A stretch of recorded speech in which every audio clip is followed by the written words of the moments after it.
تخيل معايا في الليل والناس كاملين ناعسين، والنبي محمد صلى الله عليه وسلم واقف كيصلي لربه بخشوع، وفجأة وقع واحد الأمر اللي حتى الصحابة ما كانوش كيتوقعوه.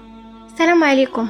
قصتنا اليوم من القصص العجيبة اللي وقعت مع النبي محمد صلى الله عليه وسلم، وهي قصة ثابتة في الأحاديث الصحيحة.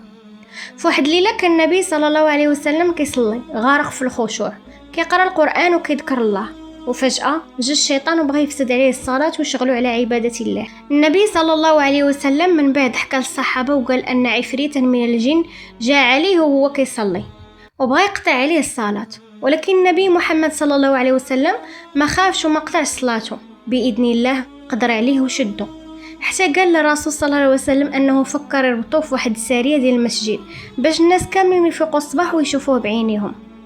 ولكن تذكر دعوة سيدنا سليمان عليه السلام: ربي اغفر لي وهب لي ملكا لا ينبغي لأحد من بعدي، فاعف عليه وخلاه يمشي.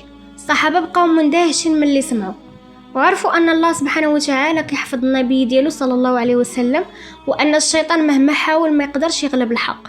ومن هذه القصة كنستافدوا واحد الدرس كبير: الشيطان دائما كيحاول يشغل الإنسان على الصلاة والطاعة، مرة بالكسل، مرة بالوسواس، ومرة كيخليك سرحان في الدنيا وانت واقف قدام الله. ولكن المؤمن خاصو يبقى ثابت ويستعيذ بالله ويحافظ على صلاته.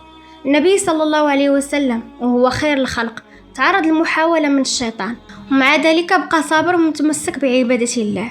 فما بالك بنا حنا؟